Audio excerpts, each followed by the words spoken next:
Եվ այստեղ ինքը ասեց ես գնալու եմ Բաքու, կապվեմ Բաքու, գնաց կապվեց Բաքու, վերադարձավ, էլի հարց տվեց, ես ասեցի ոչ, այստեղից դուրս չեն գալիս, ինքը նորից գնաց, ու հետո ես ասեցի ռուս գեներալներին, այդտեղ կար մի տարի նախին, որը խաղապահուժերի հրամանատարներ ասեցի ես սրանց հետ աշխատելու իմաստ չեմ տեսնում, թուղթը ստորագրված է, իրանք ուզում են այստեղ այլ բան ստանալ, չի լինելու։ Երկու օրից հետո Գրաչովը ինձ հրավիրում է իր մոտ,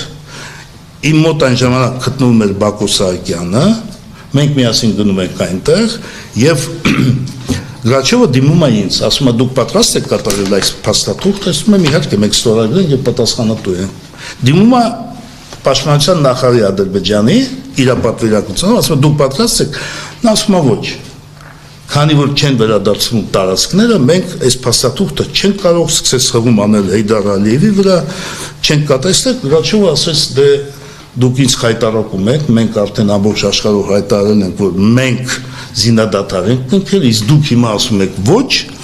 ու այստեղ մի հատ լուրջ բան ասեց, ազդեցիկ ասեց, եթե հայերը Բաքու մտնեն, դուք իմ հետ կապվեք, եթե հեռախոսը չեմ վերցնի, ու դուս եկավ։ Դրանից հետո ինքը մոտեցավ այդ հրամանատարին, ասեց, խնդրում եմ 5 րոպեով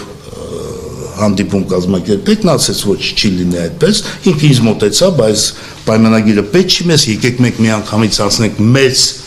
քաղաքական պայմանագրերը, ես էլ ասեցի, որ չէ, միջազգային իրավունքը ասում է հետևել, որ պետք է կնքվի զինադադարի պայմանագիր, կողմերը ստեղծվի իրավիճակ, երբ որ կարող են բանակցել, իսկ խաղապահուժերը ֆիքսում են շփման գիզը եւ թույլ չեն տալիս, ասենք թե տարբեր, ասենք թե միջադեպեր որ լինեն, ասի դրանից հետո միայն, ու այդտենց սա ավարտվեց ու սա մտավ ուժի մեջ։ Հետագայում ինչ եղավ, դա շատ կարևոր է։ Հետագայում Ադրբեջանը ամեն ինչ արեց, որ ռուսական խաղապահուժերը չմտնեն, այս հարցը մտցրին ԻԱԿ-ը ու քննարկվեց հարցը այնտեղ։ Մի կողմից դրական էր, որ որոշում ընդունվեց, որ սա անժամկետ զինադատարի փաստաթուղթ է, բայց մյուս կողմից հարց դրվեց, որ պետք է մտնեն ոչ թե ռուսական խաղապահուժեր, այլ միջազգային։ Եվ այս պայքարի ընթացքում ստացվեց հետևյալը, որ ռուսները չմտան, նաև չմտավ ու մնաց այս վիճակը, այս կարգավիճակում։ Ինչու Արցախի հարցը պանտում վերջնական չլուծվեց, այս հարցը հիմա շատ են բանանում։ Հա, ճիշտ եք ասում։ Այդ մասով խոսում են մարդիկ, որ ասում են պետք է գնայինք կապիտուլյացիայի եւ ամեն ինչի, դա այդպես չէր։ Սա նու կարող է քարոզչության տեսանկյունից ճիշտ է այդպես բաների ժամանակ ասել, բայց իրականությունը չէր համապատասխանում։ Այն էս չի, որ իրանք պարտվել էին, կամ իրանք մենք ոչնչացրել ենք իրանց բանակը, կամ ոչնչացրել ենք իրանց տնտեսական ներուժը, այդպես չէր։ Իրանք մի ամիս առաջ միջև այդ զինադադարը վերցրին Գորադիսը։ Եվ բաներ կա, որը հասկանում եք, ես սահմանափակված եմ, չեմ կարող ասել բաներ, որը վնասում է մեր պետությանը։ Անկախնայից որ ժամանակ անցել է,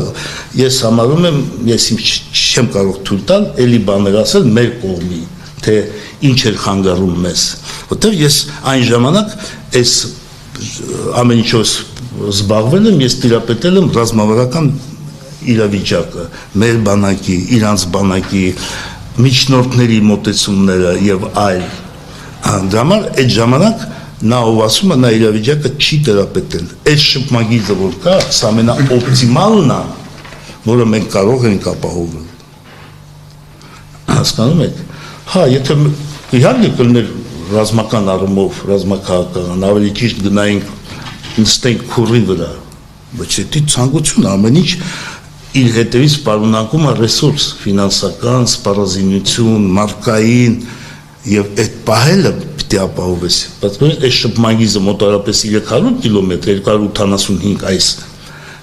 եթե գնում ես, դա 2 անգամ ավել է, հասկանում եք։ Հա։ Պարոն Հարությունյան, նախ իհարկե ասեն ձեր թիմի հետ կապված հարցեր կա, բայց ասենք մեջտեղից սկսեմ։ Դուք որ ասում եք սպառազինությունը բանակը չի